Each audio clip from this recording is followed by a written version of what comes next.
Father of mine, take me back to the day. Yeah, when I was your golden boy, back before you went away. Nice. Well, you know, a little Everclear in the morning. How Gotta we love doing, it. crew? How we living?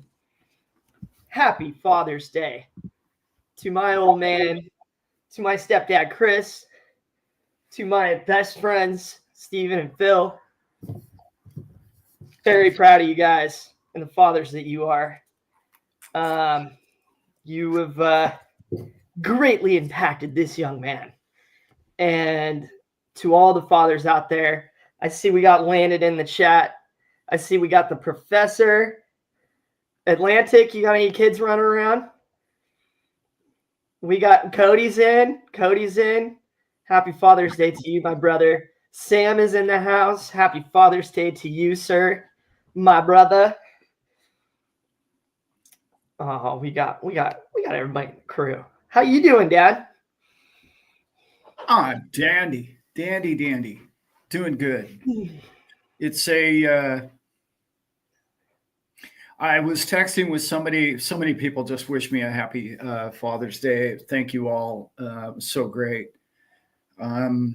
I was reflecting this morning with a cup of coffee about how many great, not just people in our group, but great father roles we have in the crew. It's pretty amazing.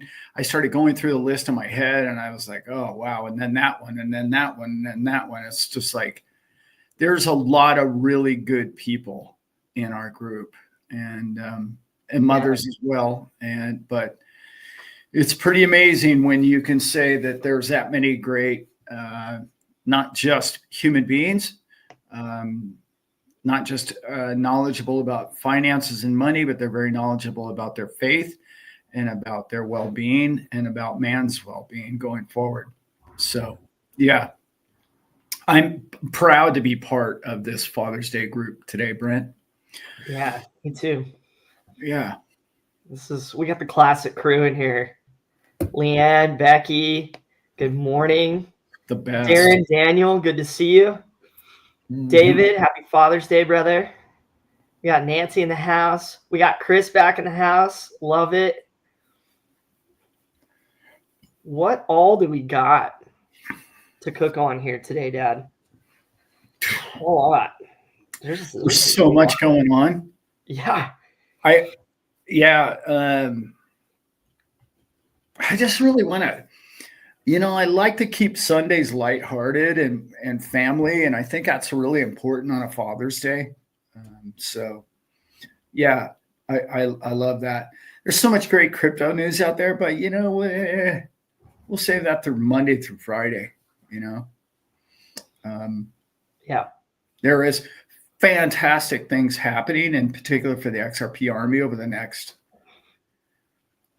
I'd say by July 16th. That's an important day. So in the next couple of days, July 15th and before the end of August. So these are 3 big months for crypto. If you're in ISO or if you're part of an American coin, any of that kind of stuff, the president said, I want all that paperwork on my desk by August. So all of that big picture news is just absolutely amazing. The billions of dollars that corporations are now putting XRP on their books. All of that is just sort of this giant happy cloud above us all that is just, perfect in its simplicity and beauty of raining down on us over the next few months. But today, let's talk about family and people and what they mean to each other and what we got going on, Brent. I was up late talking to Northern Living last night, and it's cool. He's got a graduate today. This is graduate weekend as well for a lot of colleges all over the country. I mean, every swinging dick west of the Mississippi is in my backyard right now at Pismo Beach. Trust me on that. So congrats to all the graduates out there. And I know a lot of you are that age. You've got graduates. either this weekend or recently or coming up. So excited for our young people. It's such a huge part of what the crew is, and what Lana and I really got on about was the human condition. And it's funny because I was talking to my other friends about that this week, and how much I value them, and what I moved back to where I live because of how powerful the friendships and special they are. And the questions that I'm always trying to work on being a better host for what we're doing. And like you're saying, Dad, like Sundays should be the lighthearted, and it's the side of me that I really want to present to the crew, and I think the best of what I have to give. And he mentioned two questions, and it was when we're discussing these things, when we're discussing crypto, especially, how does it help the little guy, and to what benefit for mankind? And I think it's important to, like, on a small scale, we got to ask ourselves those questions every day. It's like, what do we say to the people we care about? How do we interact with people at work? And to be a part of that difference, and encourage that part of your soul to be kind, and to be giving, and to share, and to just telling one of my friends recently, it was like, she curious as to how blockchain works and all that, and I just went all the way to the end. I'm like, I get it. Like, you're from an investor's family. I'm just going to give you some of this, and I'm going to teach you how to turn this on and how to manage your wallet, and you're not going to have any risk.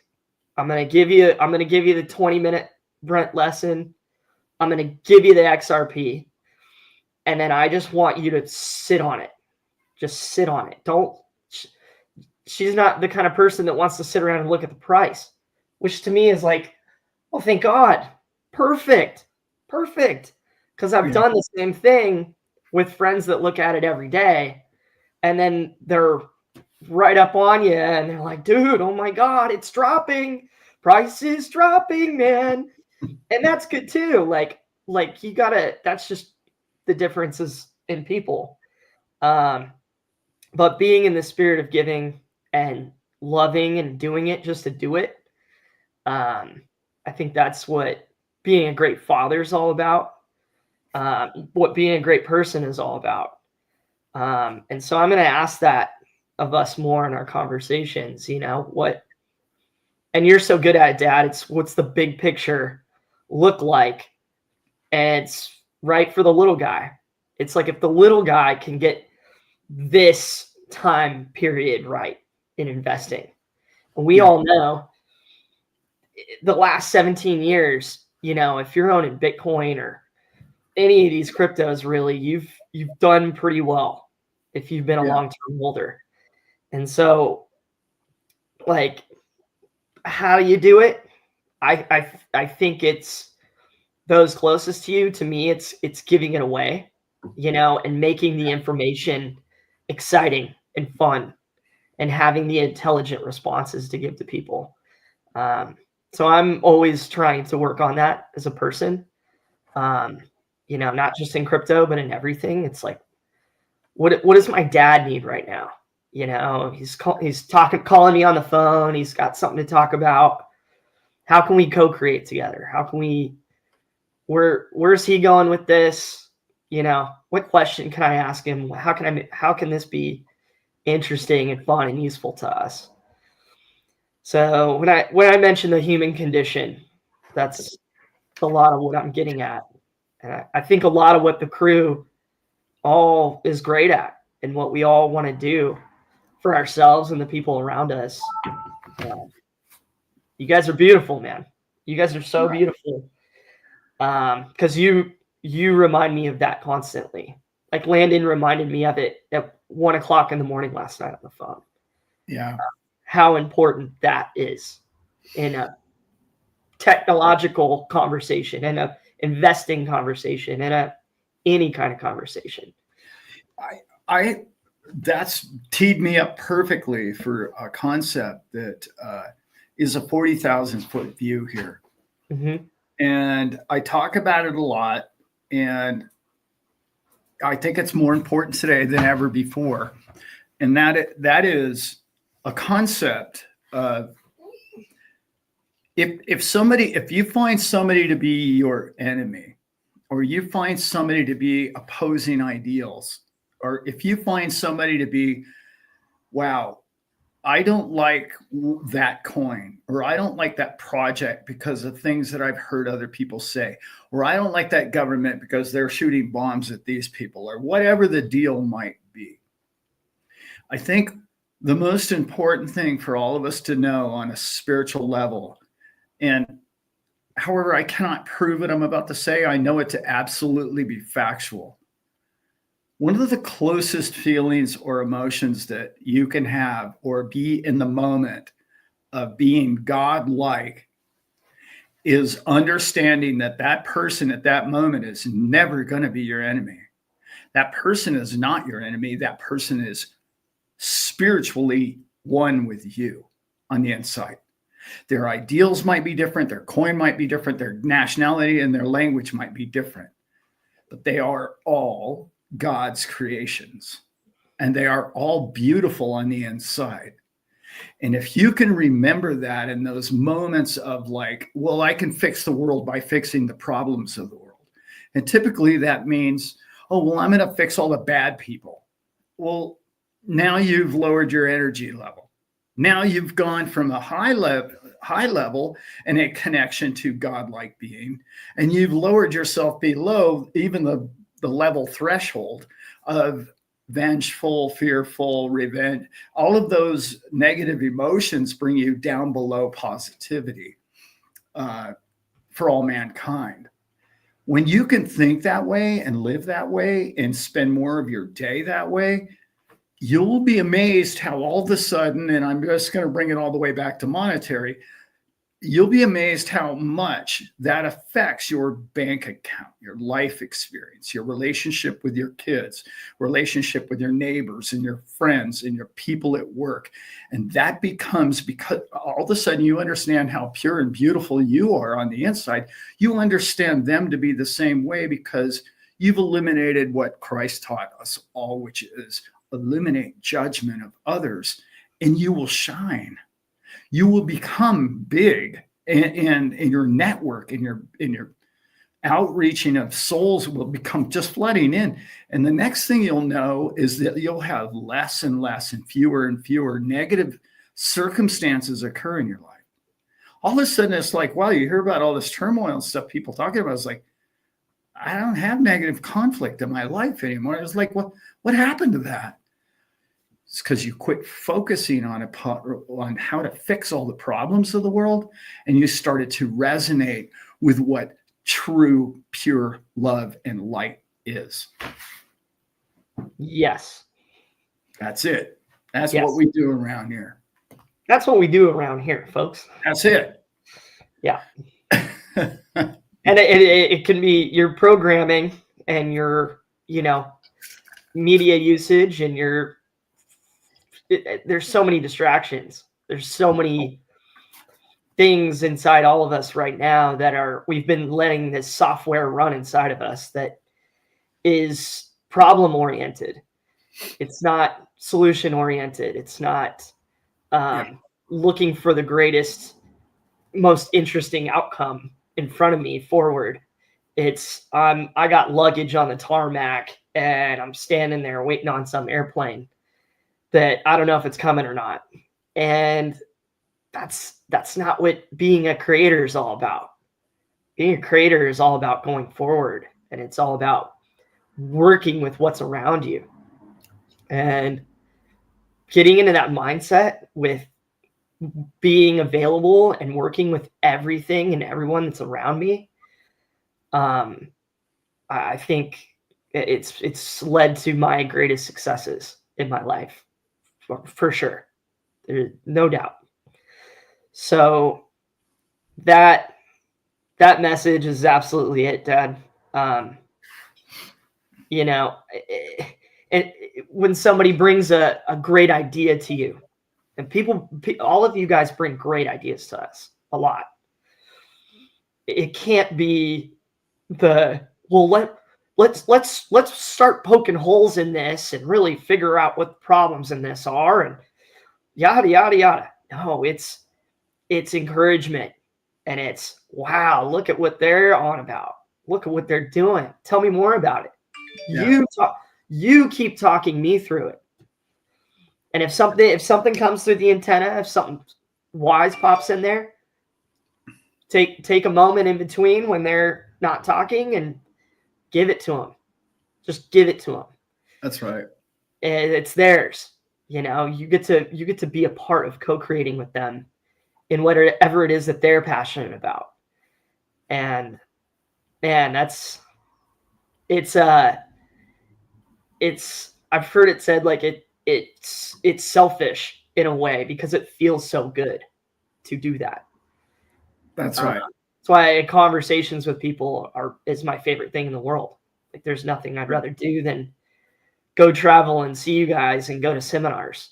And we're working on ways in the future to do that where it's a lot less panel and it's a lot more intimate, and it's connecting with you and you connecting with us and you meeting your best friends at these events. And oh man, I think Landon and Cody would get along great. Let me go put those two guys together. You know what I mean? It's like that networking, that community, that sharing of ideas, I think is going to help us all move forward. And it should always be what the crew is all about, you know? Yeah. I don't want to be successful without you guys. I always knew that you and Professor would hit it off. And yeah. So, and unfortunately, I mean, looks like Niall is in the chat here. Niall, what's up, brother? Hey, man. And Niall's another guy. Like he just said, we didn't get enough time with each other. We just didn't. That's terrible. I mean, he came all the way across the pond, right? And what did I get? 10 minutes with him? Same. Like that's unacceptable to me. I'm just really like, wow, that happened. Yeah. And I feel bad about it, but you know, it's just a lot going on, obviously, even with him, his day. But and not Niall, the 10 minutes I did get with you, your energy and light and what you're giving to everybody around you, I'm huge. all about it, bro. I liked you immediately. Keep being you, man. Yeah. Yeah. Well, I mean, you'll be invited. Obviously, I don't know that you'll be able to make it or not, but this winter we're all going to meet up in Florida. So, and I mean all of us. Hey, I got to ask a question back here. Christopher Clark. He wants a crew hat, Brent. Oh yeah, we were talking about this last week. Right. Email us, Chris. I need your address. First of all, what size are you? Yeah, what size? And do you want the blue or the black one? I think we only have black. Okay. If you've got a small noggin like I do, well, it's tall, but it's narrow. So if you're a small medium, I got plenty of those for you. It comes to a needle pinpoint at the top. Really, what mine does. Yeah.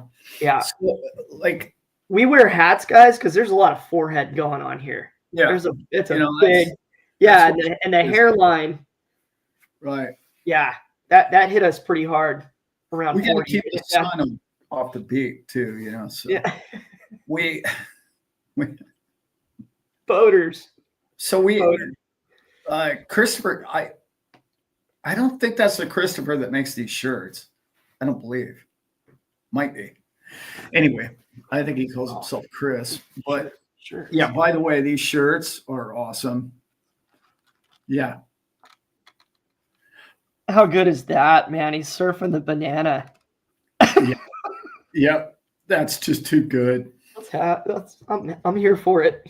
This one, he's got the cigarette hanging down. It's all good. Joint, whatever it might be. Parisian thing flicking. Something's burning, whatever in your mind you want to make that. So, Chris, yeah, send us. I just feel bad that he bought one of those crappy ones, and it didn't come even. But yeah, send us your size. Black does go with everything. Yeah. As Paradise pointed, we wear the black ones. That's what everybody tends to like. No way. Look, yeah. Look who is in the chat. Light clothed, Frankie, Chris, light clothed. Ring a bell, Brian?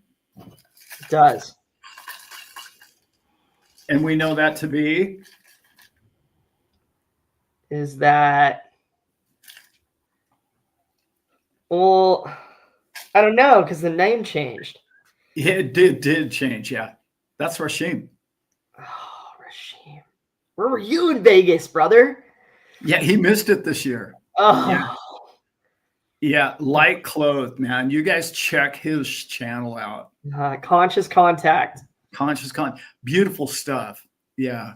Yeah. Really good. I met him and Chris, the guy who makes these shirts, by the pool. We were all hanging one day. That was 3 years ago now, right? That was 3 shows ago. Yeah. He's a good dude, man. We did a great interview. We posted that, didn't we, with Rashim? I think it's still in our backlog. Yeah, you guys can check that out. We still need to post some videos from last year. That's, Yeah, there's a couple of those still laying around. I don't have them. I wish I did. I'd post them. Yeah, we'll bother the people that has them. Because that was such a good interview, man. It's so good to meet you, man. Happy Father's Day, brother. Yeah, that's a real dude right there. That is the father of the day, if you ask me. If you hear his story about his life and his kids and what life means to him, I need to shout out to yet another incredible father. Okay. We did an interview in Vegas with Coach JV. Yeah. That guy's the real deal. Okay. I hung out with him at the Bitcoin show. He and I were one of the few XRP people that were in the Bitcoin building. And so he and I hung out an hour and a half, 2 hours together, and just enjoying each other's company. And he taught me a lot. Although he's a younger man than I am, he taught me a lot about being a great father and a great husband. And all of us can be those things, but it's amazing when somebody comes along and it just refreshes that knowledge and shows you how important all of this is to each other. And he was unbelievably cool. I almost wore his shirt today, actually, the Merlin shirt he gave me. Nice. We will be doing stuff with him, and I'm hoping to get him in Florida, and that'd be fantastic. So looking forward to all of that. We got the legend in the house. He's asking where in Florida, fellas. Looks like Hollywood. Yeah. Hollywood, Fort Lauderdale area. Yeah, just south of Lauderdale. We reposted Sean's interview yesterday, and it's such a fun one. It's such a good one, and it was really cool because it's tough to get up and do content. It's not always just a piece of cake, especially when you don't do it all the time. And Sean got up and crushed it, and just was immediately pumped on the whole thing. And very passionately was like, guys, can we throw this up? And I was like, yeah, we got to do that, man. You feel good about it. You want it out there. We want to do that for you guys. Especially if you put in the time to sit down with us. And so great job, Sean. Check out Sean at Baron of Beach Street. He, the man does his homework on XRP, and he's got my ear. So check our boy out. I sent a text to somebody yesterday about this. I think it was Leanne. Yeah, Leanne Breedy. I believe it was. Mm-hmm. Somebody had mentioned what a great interview it was. And I was like, yeah, I'd love to do an interview of like an hour and a half with just Sean and I. Mm-hmm. Because he and I get deep. When we get into like XRP in particular and what it does and where it goes and why it's going there and how it gets there, he understands when I say something about it, like I got it and he gets it. And then it gets deeper and deeper and deeper and deeper. And then the next thing you know, the both of us are down in this hole and everybody around us is snoring. But I think a lot of people would get a lot from it. Mm-hmm. And I wouldn't want it to be, the great part about Sean is that I can deep dive with him and I can get all those bits out of him that he's like obtained all these years of like studying till 2 a.m. and I can pull those out because I don't know them to the level he does, but I know where they're hiding. And I think I know the path of what's next, so I could really extract it. I believe it would be deep into the pool stuff, guys. And we'll do stuff like that in the future for sure. Yeah, we got to recreate last year's golden nugget at like 11 p.m. or whatever that was, where we were all just sitting down eating a burger, and YouTube cooked, man. Cooked. I was like, whoa. Yeah. Where's the camera? Right. Yeah. And I have one of those conversations with Sean once a week, or we try to, and it's awesome, man. It's awesome. The investigator. I mean, it's almost like, we're not David Schwartz, obviously, but it gets to that level of like, we bring out, oh, I remember this article and I saw this and I heard this MIT lecture on this thing one time about it. And this is how they might do it with that. And when you can go down that avenue, that road with somebody that's absolutely, you're pulling memory from them and it's coming and it's clicking. And then you just build on it. It's so good. He and I have some good deep dives. Yeah. Ryan, we did not do an interview with Jake Claver. We set up to do one and we tried to get him, but no go on that. But he was everywhere we were, the event and 68's party, and he got up and spoke at that. I don't know if there's footage of that, of the panel interviews. I hope there is. We should find that. They pulled my dad up there, and he had a great answer. Your energy was really fun that night, Dad. You were crushing. Well, I get around my people, man. You know what I mean? Yeah. I've been exhausted this past week because I put everything into like. I just want you guys to know, and Brent understands this because he could hear it in my voice after the very first year. I was driving home from the very first XRP show, and I didn't have a voice for number one, but for number two, I nailed him down and said, "You're coming this next year, period. This is your event. This is what you've lived all these 39 years for. This is your thing. This is, you've got to be there." And when you experience what it's like to go to one of these things and hang around, I want to say our show had like 15 other content people in it, but It's not just a content provider, people. It's everybody in the room is on that same knowledge level, and everybody has it, and everybody's got it, and everybody's clicking on the same level. And it's like we all want to see each other succeed. When you're in that environment, the energy in the room is like raising the roof. And you're just like, wow, this is like magical. I don't want this to end. And I get up early, I write notes, and an hour later, those notes are old and invalid because it's just boom, boom, boom, boom, boom. And you're like, you get to bed at midnight, 1 o'clock, and you get up early the next day and do it all over again because it's that good of energy in the room. You can talk to anybody. And it's not because, we have a YouTube channel. It's like the first year I went, there was hundreds of people I talked to, didn't even know who I was. Didn't know I had a channel. Could care less. And I could care less that they knew. It was like, we were just talking about crypto and what it's going to do for mankind and where we're all going with this. And so the Jake Klaver thing, I talked to Jake, I don't know, 3 different times, but we just never could get a camera there. You know what I mean? I shouldn't say that. Ron was everywhere with a camera.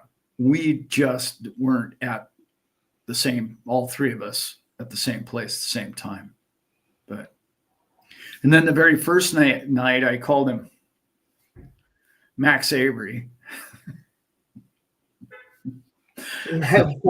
I didn't even catch it. I called him. I was introducing the people that were standing over there, and there's Max Avery, and it was Jake Klaver, which is, pretty funny actually, because I texted him. I saw the playback and I went, "Oh, dude, I owe him an apology."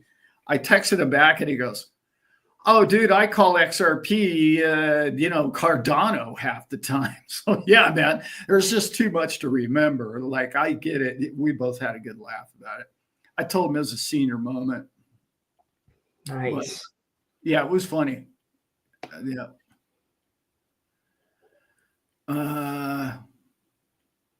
He's telling everybody that XRP will be $100 by the end of the year. That's a bold claim to make, sir. It's very bold. That's let's see. What happens to your crew when it's not? Let's see. Let's manage expectations, shall we? Let's see. Come on back. It's okay. $100 times how many XRP I have? Yeah, I could do with about 10 million. That'd be fun. Yeah. That'd be handy. A lot of Florida parties, wouldn't there? Man. I asked Boston. Second home there. Yeah. Let's see. What do we got in here?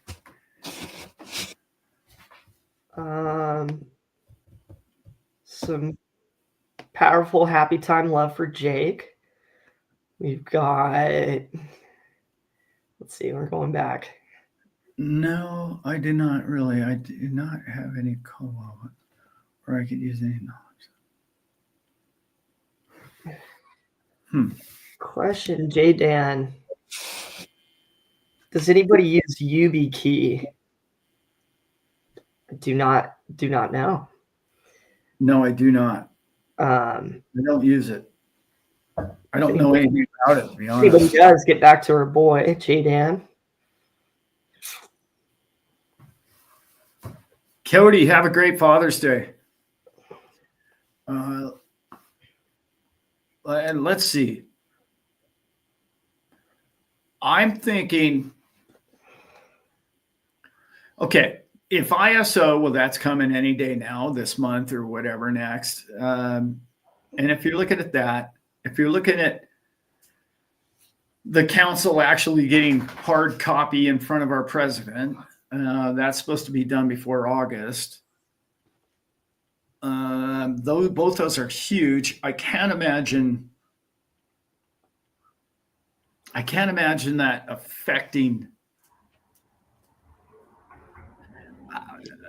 $100. $100 would take. $100 could happen, I would say, if central banking systems just say, boom, this is the new SWIFT system, period. That's what we're doing today. Boom, going forward. If that happened, I mean, clearly $100 is reachable, probably even more than that, I would say. But, I mean, are they going to do it like that? I doubt it. I mean, I doubt it, but it is possible. But I will say this. Jake knows a lot more people than you think he does. He's connected to a lot of folks. He's in particular very well connected with, should I say, without spilling too many beans here, the Ripple people. His inside connections to Ripple are deep and real. I've heard it from numerous people what his connections are. So, yeah. However, I personally think we're looking at, before the end of the year, $15. And like I say, if $15 isn't enough for you, then, you know, because remember, I'm not talking, yeah, that's a 30x from where we were at 50 cents. I mean, it's frustrating to hear people complain about 30x's or 5x's. It's like you just don't even understand it. It never happens in life. Yeah. But with the way these ETFs are setting up and the way these funds are coming along and the way Wall Street's adopting this, by the way, massive, huge, gigantic, massive news happened yesterday, 2 days ago, Friday.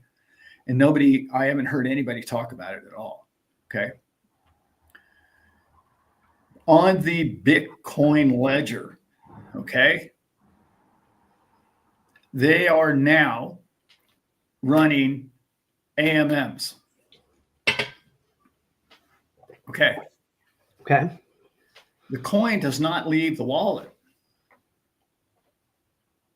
So, as a true perfect collateral in which banks are considering that coin in particular to be at this point, many other coins to come, I'm sure, but at this point, they're saying that collateral is so perfect, we don't care that you own the keys on it. We just want to say that it's under our umbrella. Therefore, we are going to give you, listen to this number, okay, 8% a month. You keep the keys.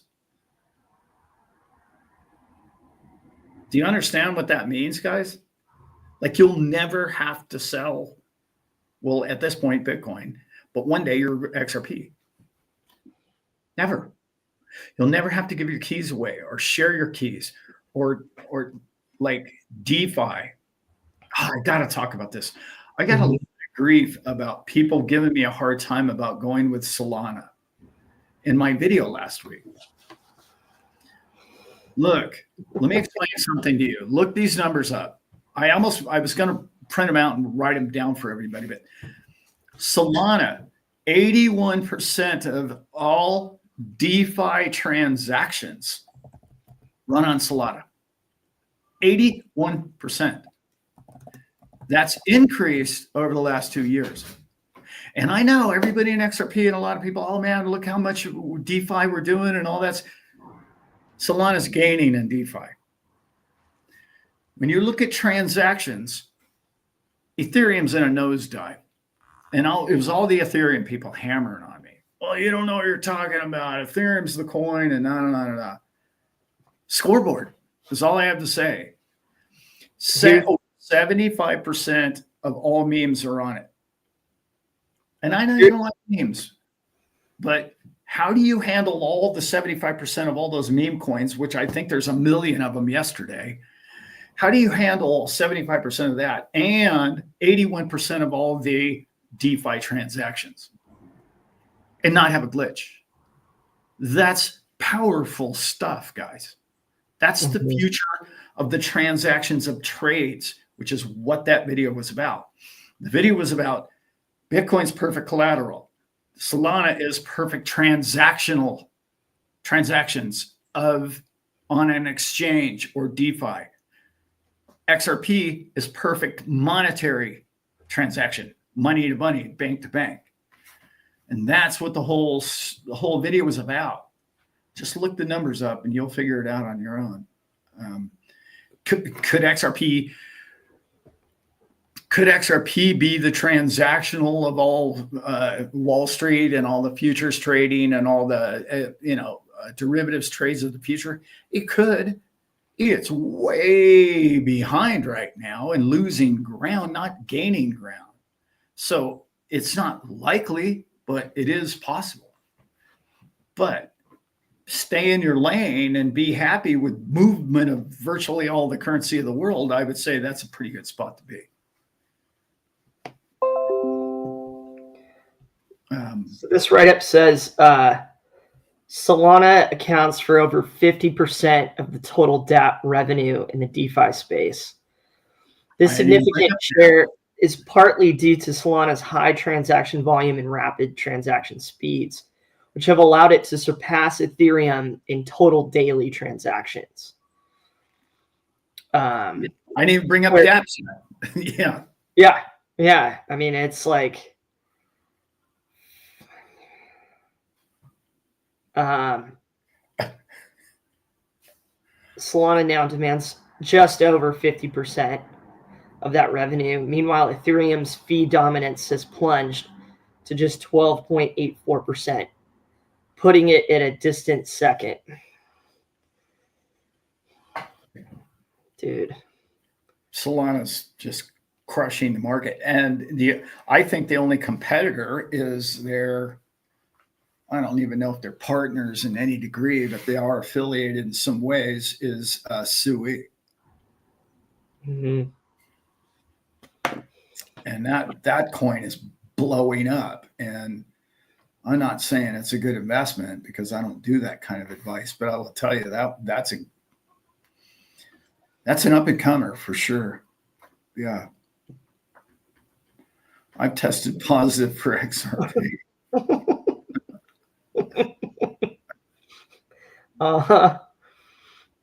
There's some XRP homers in this house. Yeah, hit the button, crew. So Christopher, get a hold of send it to well, I have the hats, but I could send them to you, Brent.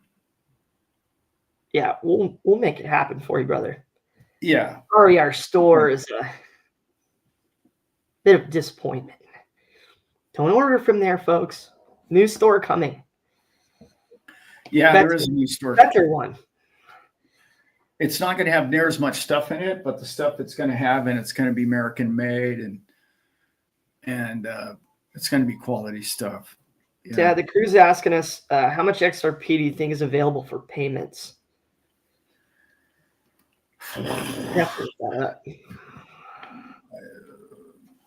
Depends on which channel you listen to.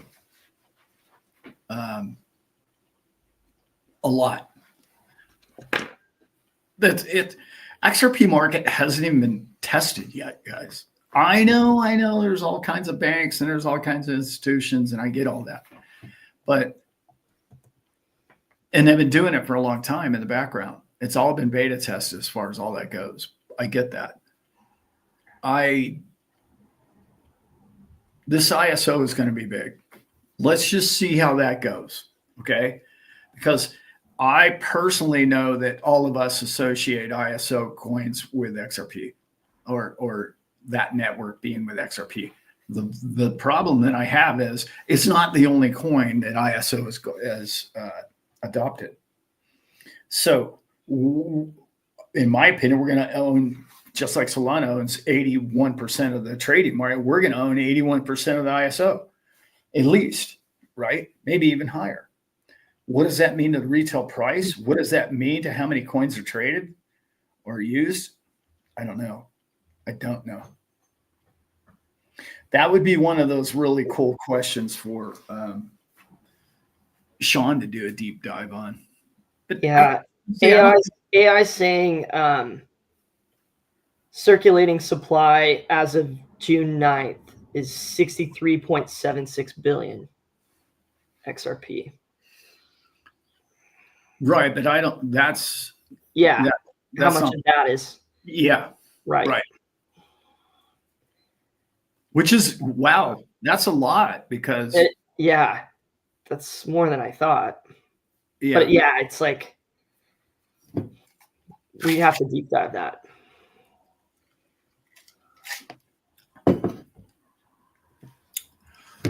Do I see an email? Man, I'm excited for the adoption of this thing. I don't think any of us are going to be worried about price when all that happens. Chris, I don't see an email. Send it to thestaplecrew.com.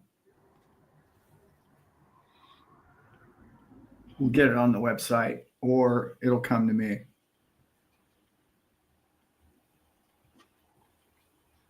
Yes, Frankie, XRP, XLM, XDC, Algo, IOTA, Quant, and HBAR. And there's about 10 others. Mm-hmm. Yeah, that nobody in this group likes to talk about. We won't get into that.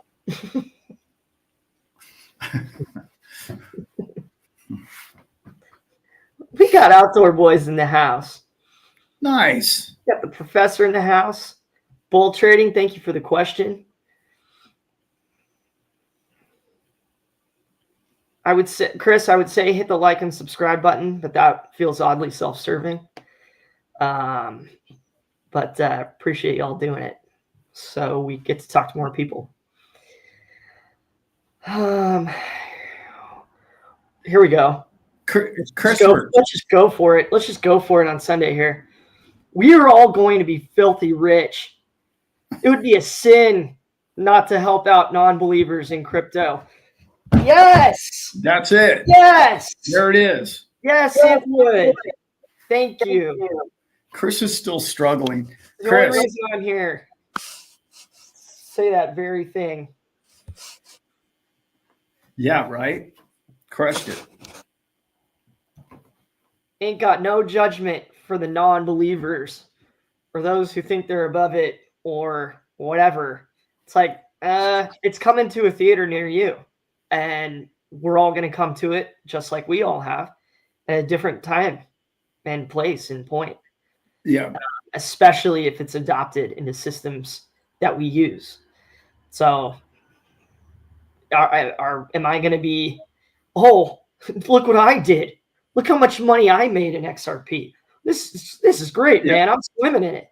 No, I'm going to make myself available to those people. Yeah. And we're going to go nuts and bolts. We're going to go 5 years ago and give them the best breakdown of blockchain that I can. That's what I'm doing. Make it fun. I want to address Ryan's question here. There's been a lot of that going on. There you go. What do you think about the oil spike and the Japan carry trade? No, it's not what that's not how it's going to work. First of all, the oil spike will go away here pretty quick. In fact, it's already coming down, I believe. Those immediate reactions, we were live on the air when they bombed. And all of us, I know Professor was in here. I know Becky was in here. There was quite a few people that were in here. And we were all like, buy the dip, buy immediately. If you look, it hasn't been that low since the moment we said buy at that moment. Neither XRP or Bitcoin. So those immediate reactions are bots just triggering the free fall. And once it stops and levels off, it just slowly comes back to reality. And let's remember, I was talking about this on Thursday night show. There's no more number go down. You can't print quadrillions of dollars or digits globally and continually lowering interest rates and continually every nation making more currency and number go down. Like, that's bad math. It can go down for a little while, for a year, 2, maybe 4 even. Okay. But that's it. There's too many digits out there. So no, am I a big recession guy? No, I'm not. In fact, I think we're about to go into an economic boom globally. That's what I think. Now, I haven't been talking about economic boom until like recently, last month or two, but I've been talking people off the ledge.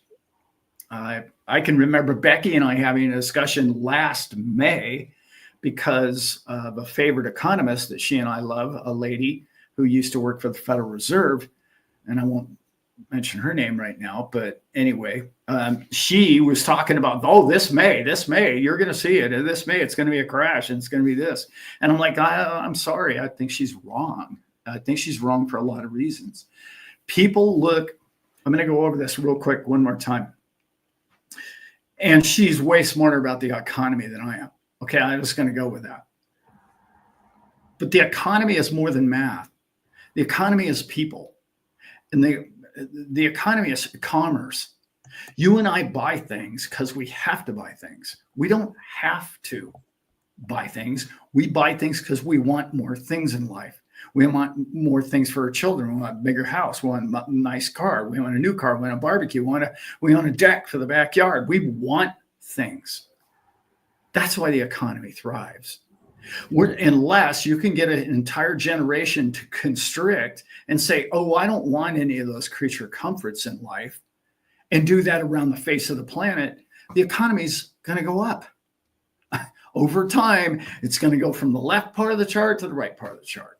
And anybody that thinks it's going to crash is betting against mankind wanting better for their children on a 40,000 foot view. Like economically, the math tells you all that. What most economists get stuck in is they look at the economy and they look at the lawmakers and they look at the rules that the banks have today. And they say, given the math that I have in front of me today, it's impossible. This debt can't be worked out. It's not going to work out. We have to have a crash. We have to have a recession. What they don't understand is they control the rules of the money. If it looks like they're going to run into a brick wall, they just make the brick wall go away. And you and I don't look at math that way. You and I don't balance our checkbook that way. You and I can't run our lives that way. So therefore, since we're kids up, we can't spend any more than what we have in our wallet. That's our mentality. They don't have those rules. If you really knew what money is, money gets created as soon as we need more of it. Period. And we're never going to pay the debt off, ever. There's no plan to pay the debt off. They know, like they tell you, we got to pay that off one day. We have to pay interest on it. We're paying interest on it because somebody at the top's making interest off of it. If we paid the debt off, they wouldn't make any more money now, would they, at the top? Do they want that? Of course not. They want their interest. Yeah. We can always afford the interest because we can print more money to pay the interest. And if you look at Raoul Paul's work, actually, he got it from Michael Howell. Michael Howell's been talking about this for 20 years. If you look since 2008, the amount of money that we've created, the Federal Reserve and our banking institutions have created, is the exact number of the interest that we've owed since 2008. It's the identical number. That's not a coincidence. So is there going to be a massive depression, a recession, the dollar goes away and all? I don't think so. Doesn't make any sense. Does it? Not to this man. Yeah. That's like you said, when there's a wall, they'll knock it down.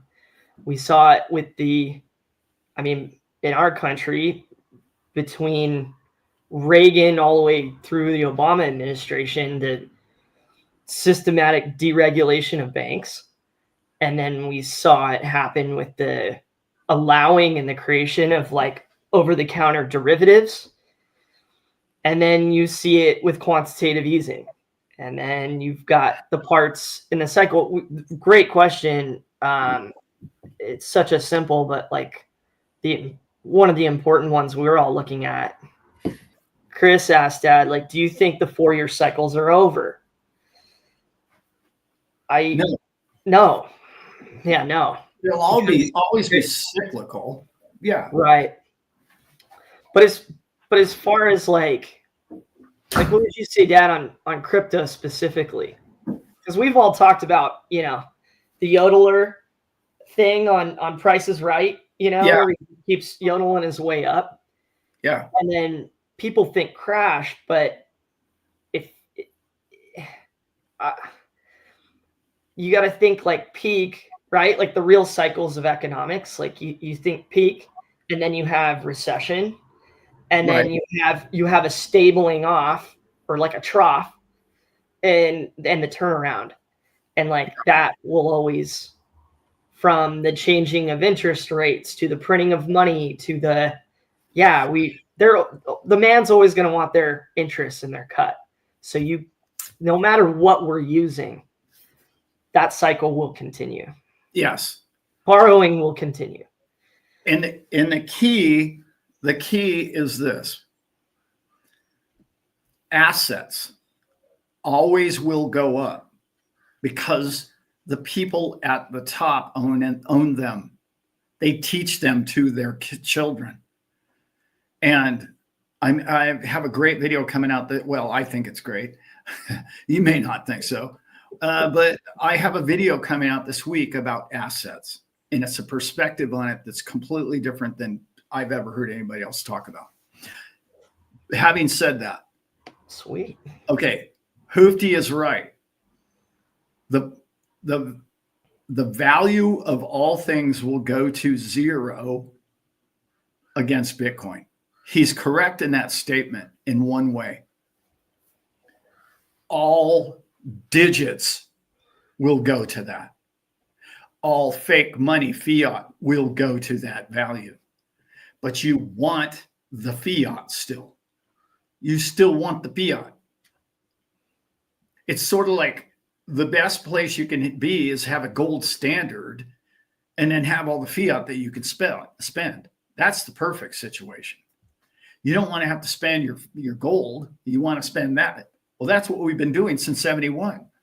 And it's the perfect for the system. It's not good for the people. Why? Because they don't have any assets. So they need the assets, which is now gold and Bitcoin and land. Okay. Those are the things you have to have, right? Now you have to have them because when we went off the gold standard, you have to do what the central banks did. So the future of all central banking is going to be Bitcoin. It just is. That's okay. That's what the cards show today. Okay. That's what the cards say. Looking out in the future, that's what it says. However, XRP is absolutely an asset. It's going to be an asset, just like the SWIFT system is an asset to anybody that holds it or controls it. Very big asset. Look what it did to Russia. So pay networks are going to be invaluable going forward because the amount of payments is going to splinter from, it went from writing a check to handing people money to clicking on a mouse to now bots are going to be trading money for you. Digits are going to trade digits.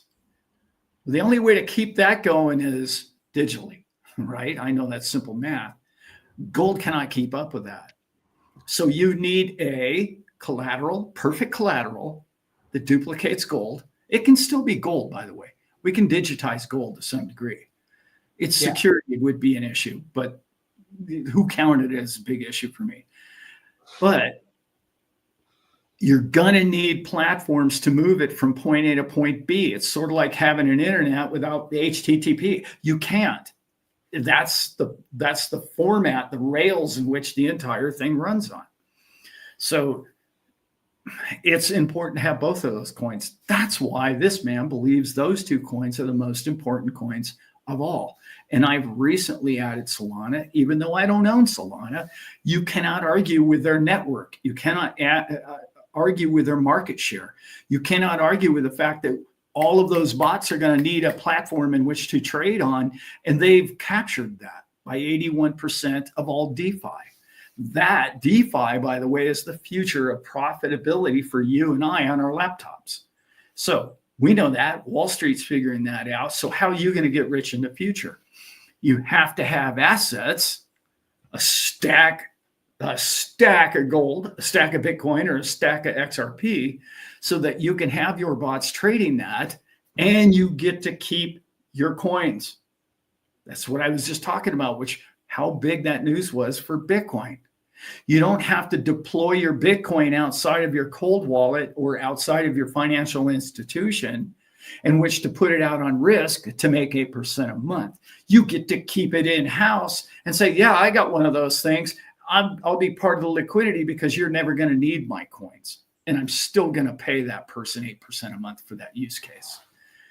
When you understand this, you're going to become a very wealthy future for yourself. And we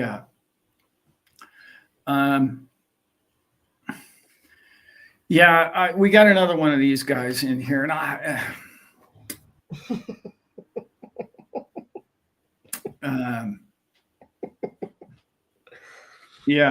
Don't let your brain explode, Dad. Don't do it, man. Don't do it. Well, I mean, even brain anyway. You lead horses to water all the time. Yeah. That was a great rant, man. Let's cook on that. Yeah. I just want XRP people to remember one more thing real quick. Okay. If you believe in XRP and you don't own any Bitcoin, good for you. I'm really happy for you. Okay. I'm really happy for you because you're going to do well in fiat.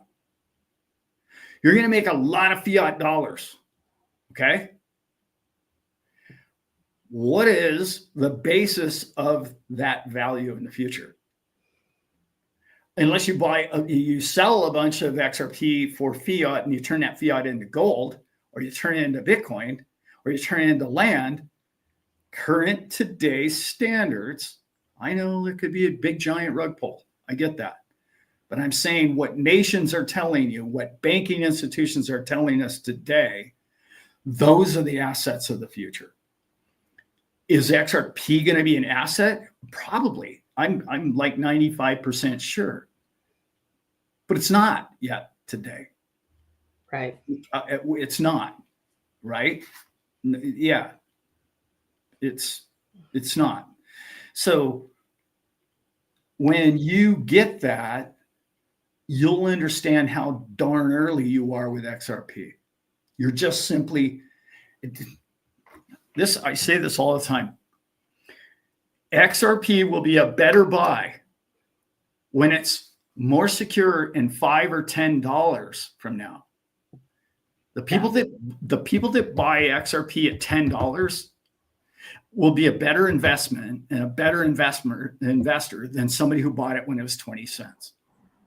And if you don't understand what that means, you don't get investing. You're a gambler. You're a risk taker. You're a person that wants to roll the dice in a casino. The secure, safe bet is when it becomes institutionalized and everybody on the planet understands what you own. That's called network effect. That's your S-curve.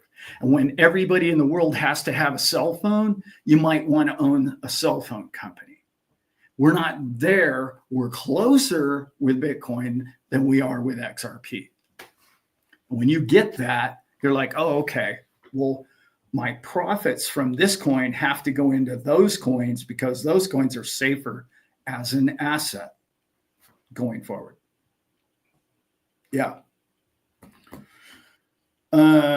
Like it. I want to address this statement about Michael Saylor too, by the way, and I had this discussion with somebody. People in our community don't like him, and they throw him under the bus a lot. I want you to know that he spends pretty close to $1 billion a year. Do you know what he does with that money? he makes an MIT equivalent, free, accredited university to anybody in the world. Anybody in the world can attend that and have an accredited degree when you graduate from there. And he offers that for free. So the next time you think he doesn't know what he's doing, or he's a con man, or he's something else, just look into the Sailor School and look into what the man did and why he did it. And he found the greatest teachers in the world, not just ones that came from MIT, the greatest teachers in India, the greatest teachers in Africa. And he put them all together in every language out of his own pocket for zero return. And yet you're listening to people tell you that he's an idiot. Maybe, but if he's an idiot, we need more idiots in the world, is what I'm trying to say. Yeah. That's it. And now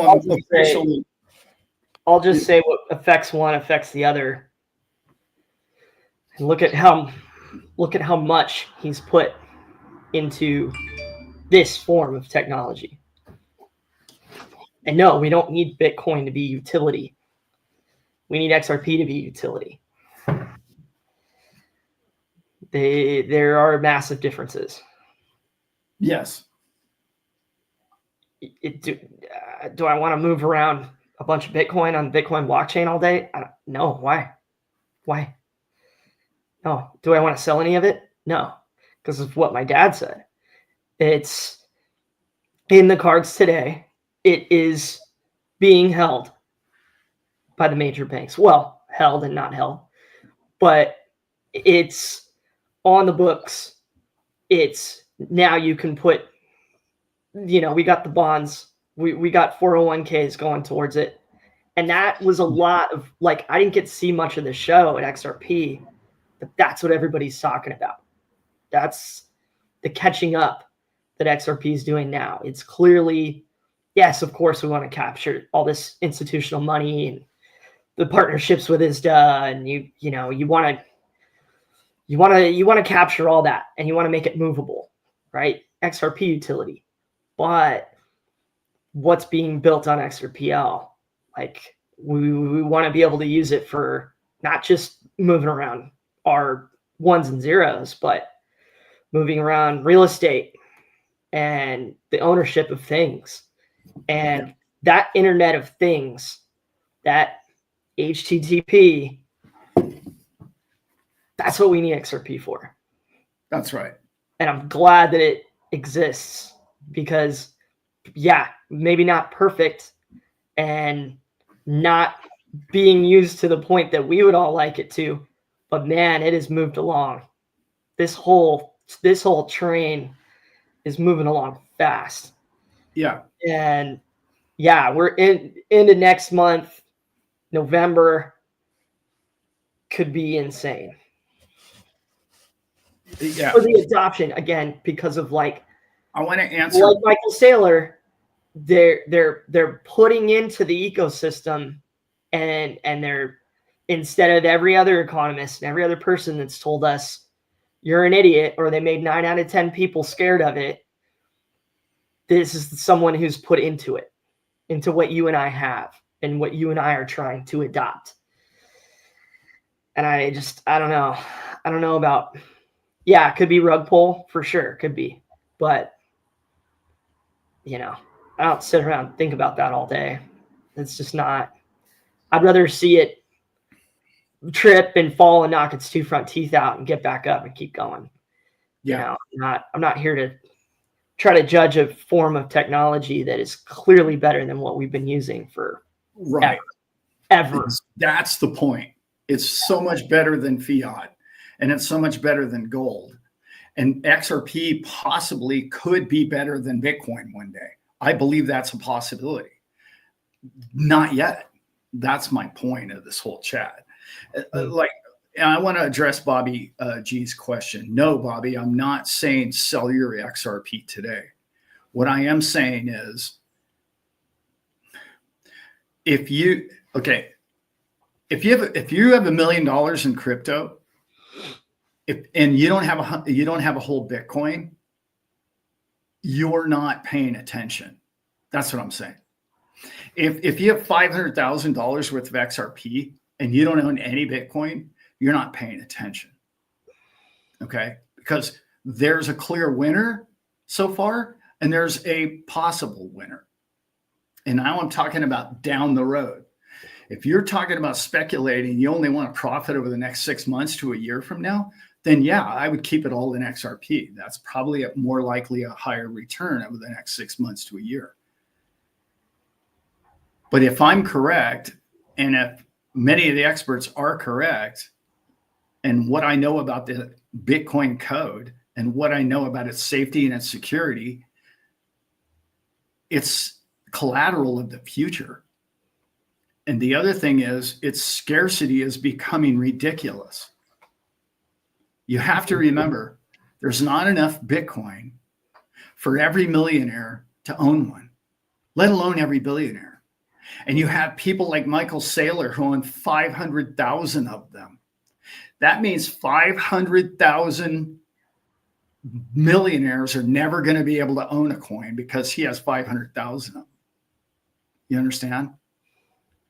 Like every time these guys buy hundreds of thousands of them, that's 100,000 more less likely millionaires to be able to afford one. So my point is, right now, Bobby, if your XRP goes through the moon and you end up being a fairly wealthy individual, if you can still find Bitcoin and get your hands on some of it, you should probably do so, or have that in your plan of going forward. You also will have the foresight of having time go by. So maybe it will be relevant by then that, oh, well, no, actually Bitcoin failed, or it's not doing as well as it used to be. So now you'll be in a position of, well, no, I can make a different assessment of what Bitcoin is, 2 to 3 to 5 years from now. That gives you that affordability. The downside of the risk that you're taking, I'm not trying to threaten anybody, is these corporations and financial institutions are all putting Bitcoin on their books. All of them, not some of them. You're going to hear about, that's the one thing I took from the Bitcoin show. All the corporations have it on their books. And there's more every day. And there are more every day because it's better than having cash, because we all know cash is trash. Now, would they be better off with XRP on their books? Maybe on a return basis, but they don't know that yet. They're not there yet. So going back to why I think it's a sound and prudent investment for this man is because of scarcity. And the scarcity is going to hit Bitcoin before any other coin, period. And if you know what that S-curve looks like, it's going to go from $100,000 today to $1 million in a year or two. I'm not kidding you. It could happen that fast. And then you're going to be what? Well, I got $1 million worth of XRP, but I don't have any Bitcoin. And now it's $1 million. It's way out of my reach. And then the next generation comes along, and that is the premier asset of the planet. Now it's $20 million. And you're sitting there, well, my kids will never be able to afford that. That's what I'm trying to plant in your head.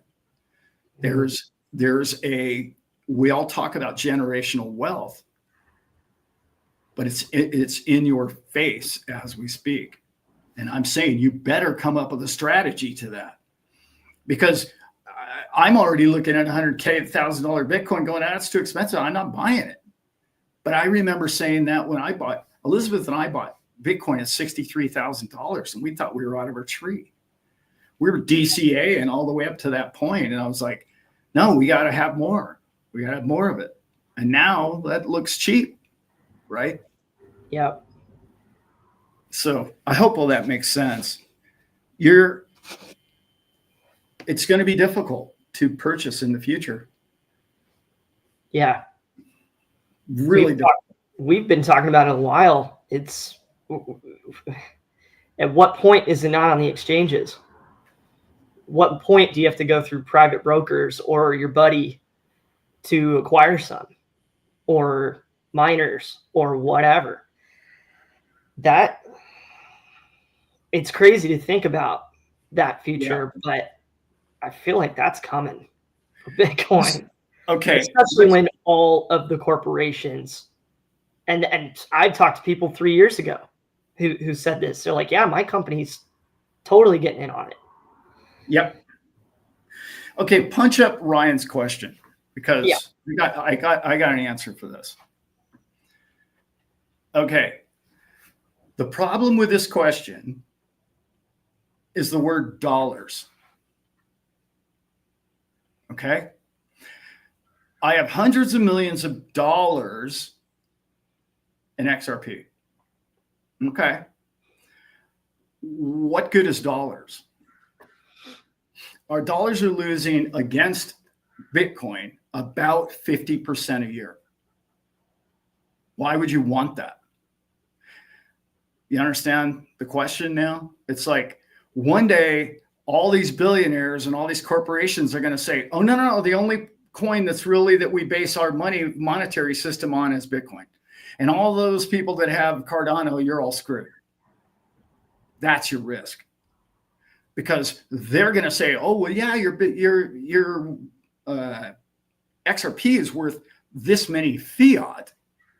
What I'm talking about is when you've made those evaluations of tens of millions of dollars or millions of dollars in XRP, take some of that and find good assets. And those assets need to be land, they need to be gold. At this day and age today, okay, Father's Day in 2025, they have to be gold, Bitcoin, and land. 2 years from now, is that going to be XRP, the third one on there? I'm saying that's likely. That could happen. It could be. What the question that you're asking is worth millions of dollars. You're still thinking in dollar terms. But what's happened to the value of dollars against Bitcoin? Oh, that's right. It's down 100,000 times. Bitcoin used to be $1, remember? Now it takes 100,000 of those to buy one. That's only going to keep going. We don't know if that's going to keep going with XRP. We assume because of the network and its utility and its use case, of course, it's going to be valuable. But let me ask you this. What's the greatest tech company out there? We'll say Apple. Would you rather have all the gold? Would you rather be worth all the value of the gold in the world? Or would you rather be worth all the value of Apple? One is about $2 trillion is the net worth of Apple, which is arguably one of the best tech companies, which is what Ripple could be, one of the greatest technologies ever created for the exchange of money. And that could be really valuable compared to where it is today, return on investment. Okay. But would you rather be the $22 trillion of net value that gold is today? Apple or gold? Which one do you want to be in the future? That's your risk with XRP going forward. I hope that makes sense, because one has been chosen as a collateral, and poor people like myself, we can't wrap our head around collateral and what it means. Collateral is bigger than money. It's power. It's money. We all know that money is nothing more than a storage of energy, right? Well, Bitcoin is storing it really well. In fact, it's working for you while you're sleeping, and the other bucket is leaking terribly. And you're going to compare the future of the value of your coin in that fiat. You've lost 50% annually against the other calculation in the room. There you go. Which one do you want to live in? We're lucky enough to live in and find this market together. This is the 5 to 100x market. I mean, how else do you keep that 50% bucket from just continuing to leak out? What is the asset in the last 10 years that you could have to fight that. Yeah. There's only a few. And Frankie says gold is God's money. That's because God hadn't created Bitcoin yet.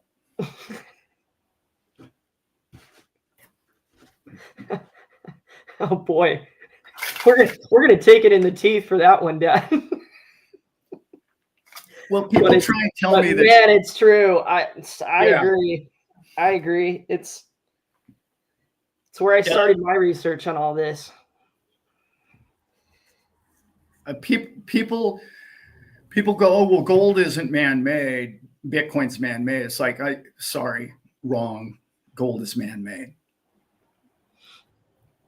Gold, period. Like we would have maybe a couple of nuggets that were laying on top of the ground if man didn't like literally boil rocks with heat to extract the gold out of it. So clearly man made all that gold. And the beauty of when man makes something with software and code, he makes it knowing that we're all thieves and crooks and criminals, and leaders of countries and worlds will come with a gun and say to Brad Garlinghouse, shut it off, where they can't do that with Bitcoin.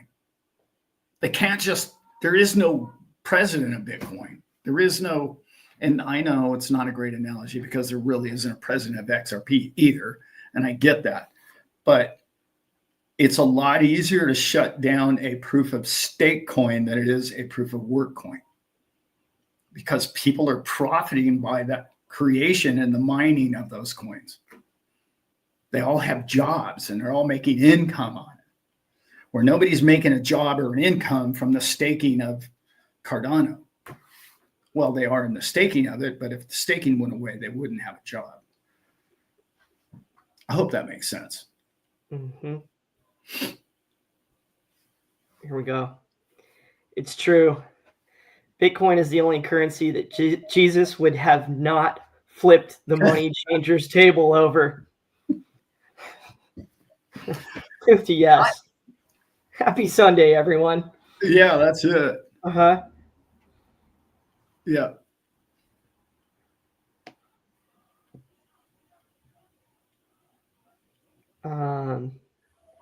Yeah, Sean, it is proof of consensus. That is absolutely accurate. Running on what? I don't know. A couple of hundred. I don't even know what it is now. I should know that. I used to know how many nodes it ran on. But remember, I don't know, Bitcoin's up to 100,000 nodes. Something ridiculous now. I might even be higher than that now. And its hash rate is through the roof. It's becoming more stable, guys. It's less likely to rug pull today than it was a week ago. Yeah. A big theme of today, the full circle. I'm so excited for the future of crypto and the amount of wealth it's going to bring to everyone involved. And what was like the spirit that we're all getting at with it. It's like, man, I want to use it to help my family. I want to use it to help set my friends free so we have more time together, so I can play more golf with my dad, so I can,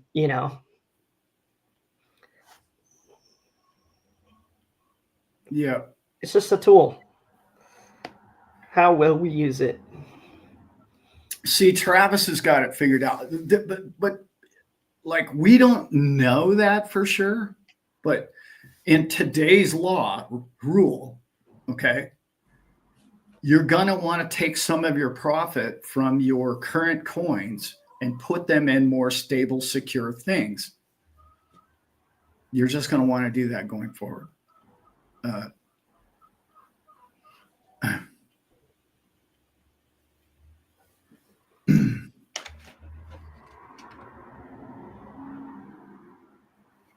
Yeah, Zip, that's a great point. I'm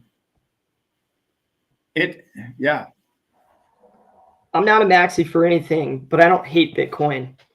But for my plan, utility crypto like XRP, HBAR, Stellar Lumen, XTC, Stronghold, to name a few, will produce better return of interest or return on investment. Plan to long XRP and squeeze capital. Except for the point that I just made, Zip, which is, okay, Apple, right? Apple's a better utility than gold, correct? Which one's worth more?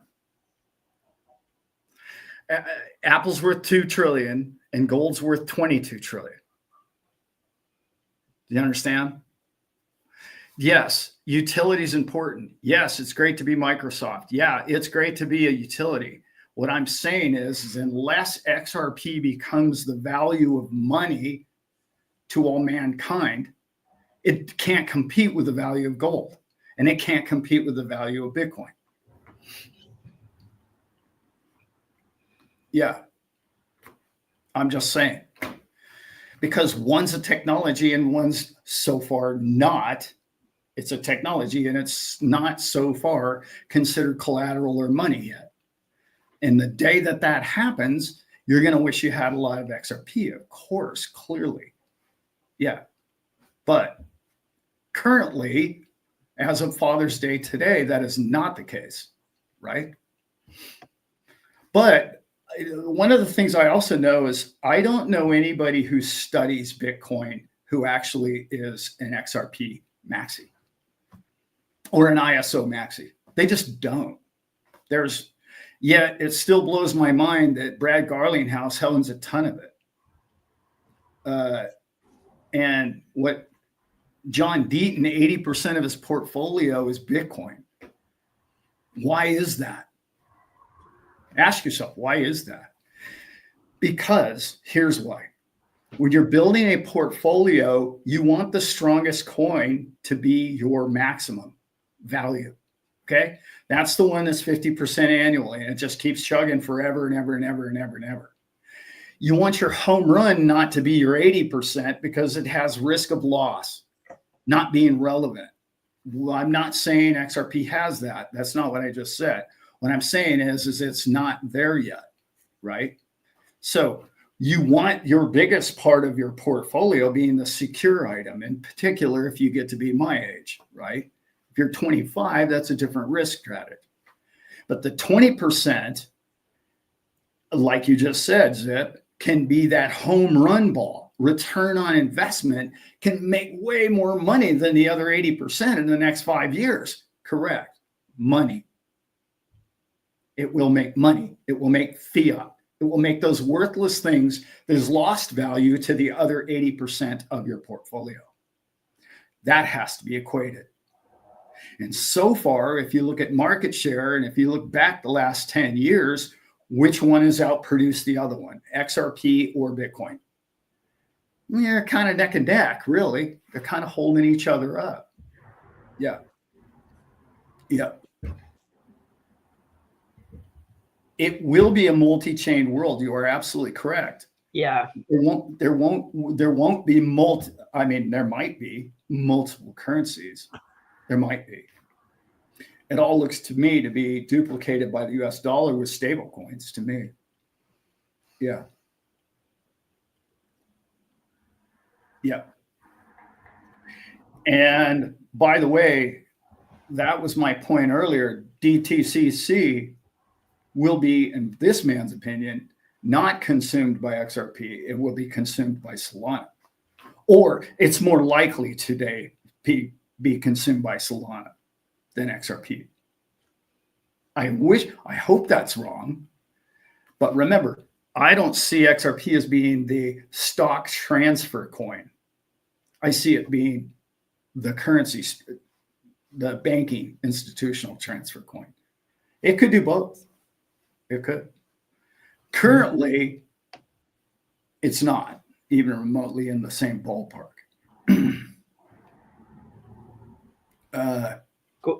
Great question, Robert. One very popular YouTube channel refers to a bag 20 to 50,000 XRP as a small DAG. Do you agree or disagree with that? I strongly disagree with that.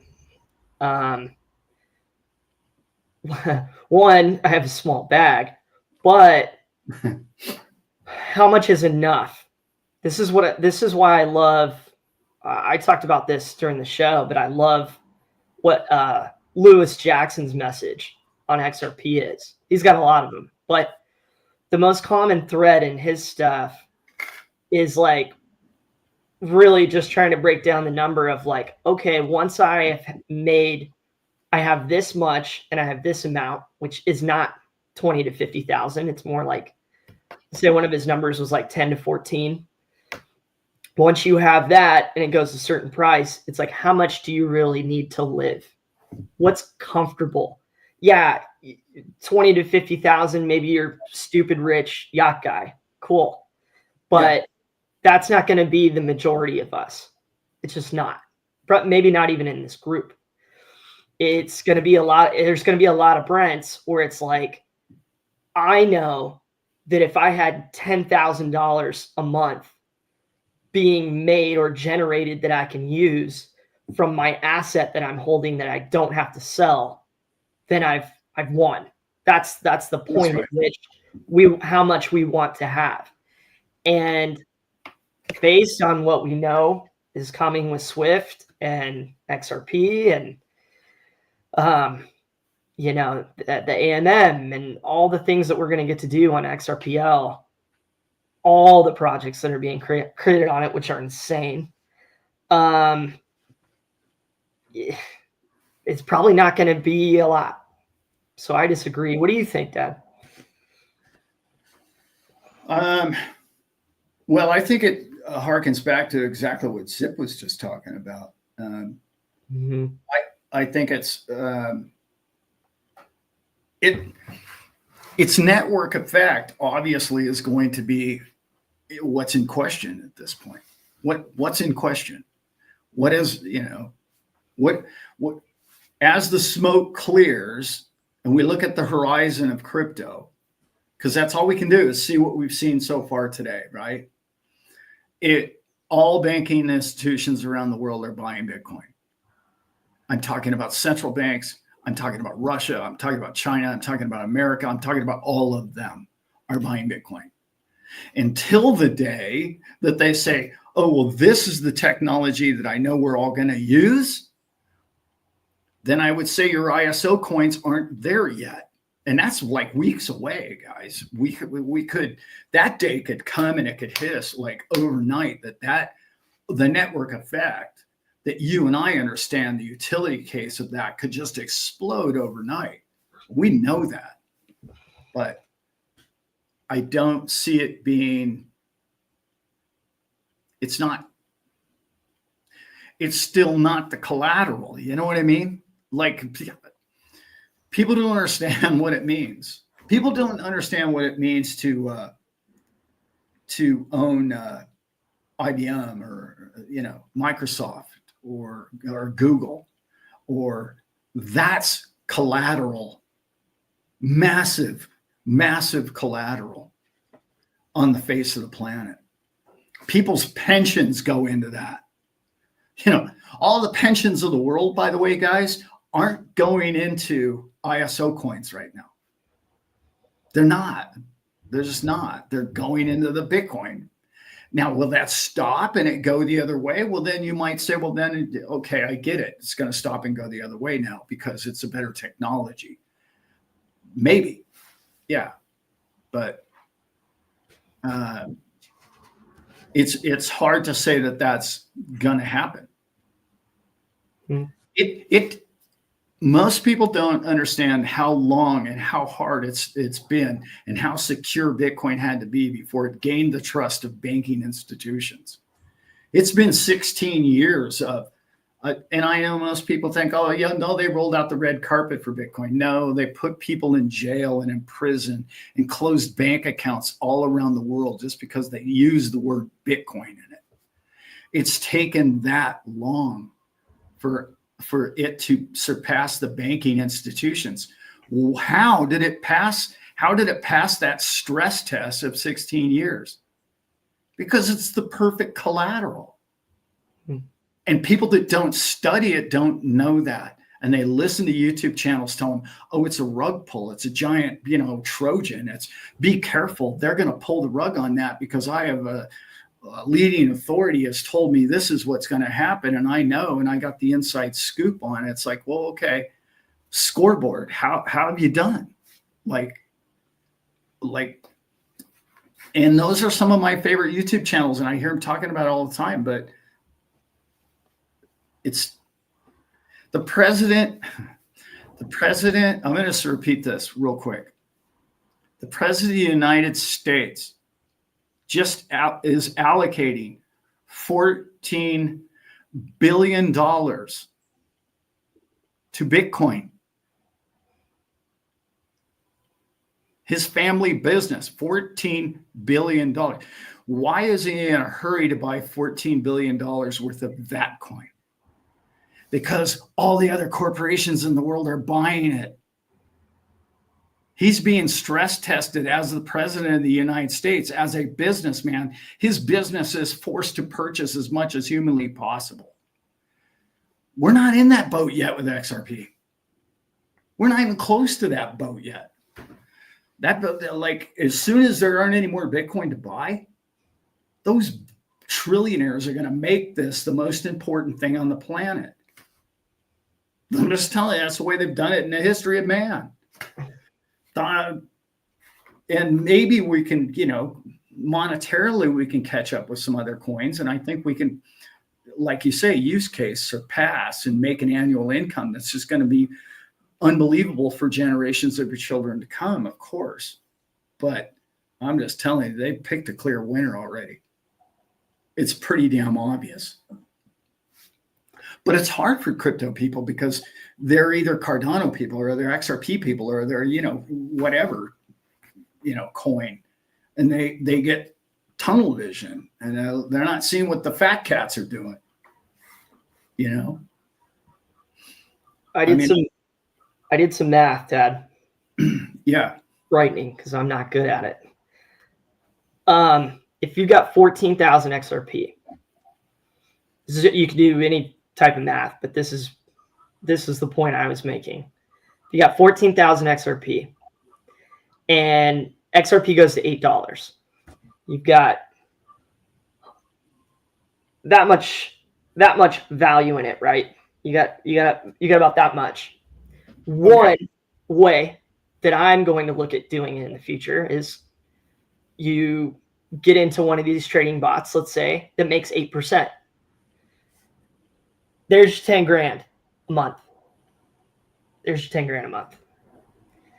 So is it not going to go to $8? I don't see that happening. Is 14,000 achievable to a lot of us? Yeah. There's probably a lot of us in this group that have at least that much. And then what's your plan to make money with it? And I think that will be a really cool part of the future of what this channel is and becomes. It's where can we take a chunk and put the chunk to make money with the chunk? Right. Have a living wage based on what we have, what we've invested. Yeah. And that's, if you need more than that, I can't help you. If I got 10 grand a month, guys, I'm going to change the world. Just give me 10 grand a month and watch out. Like what I will try to science for us and what I'll try to give to my friends and you guys, and my family. And all the different types of things that we get to speak on positively, and encouragement and giving, and a world where we're not stuck in this centralized government dictated zone of BS information that programs us into just being the poor, to just keep being the poor. I'm done with it. What I just described with 14,000 XRP, when that day comes for a lot of you, find that 8%. Oh yeah. Use it to make more money. And we're going to have a lot of ways together to do that. I'm excited to see the ways that you guys do it. You know, the 8% bot is something we've talked about doing, my dad and I, but it's like, that's one way. It's just one way. Yeah. Pumped. Yeah. I mean, especially if you move outside of this country, 10 grand a month is, you can live like a king. Yeah. I mean, it's just crazy. Yeah. It's almost the end of the year. Should we let the crew go, Dad? Yeah, let's do it. Let's let them enjoy their Father's Day. Mm-hmm. And remember, doesn't matter what coin you have, whatever coin you don't have, you probably need to learn more about. Because you probably already know way too much about the coin you already have. And that's really the one that I stress a lot. It's like I was late to a few coins because I knew what they were and I knew they were ISO coins, and I was like, wow, I should really get into that. And I got in later than I should have. But again, we're all so early. This ISO thing in this next month or two is gonna, if they don't kick it down the road again, it's gonna blow up. I mean, it's going to blow all of our favorite coins up. Yeah. Yep. Yep. Chickens are squawking. Yeah, they are. Yeah, they are. Because they know it's Father's Day. Yeah, that's right. Everybody have an amazing rest of your Sunday. Happy Father's Day to all the dads out there. Thank you so much for being here with us. Love you guys. Yeah, come on. Blessings to all of you. Thank you, everyone in the chat today too. That was a fun one. Yeah. We got a smart group around us, Dad. And a loving one, man. We got a loving, smart family here. Falcon Kid 22. Look into something called MSTY. MSTY. Paid 11% this month and 8% last month. And there's many people in this chat that own it. I started talking about it 3 months ago. Mm-hmm. It won't be the only one. DeFi is coming, guys, and DeFi is going to steal from the banks and give to you. That's why the banks were so adamantly against it. Yeah. Look into it, Falcon. Check it out and tell me what you find. Much love, everybody.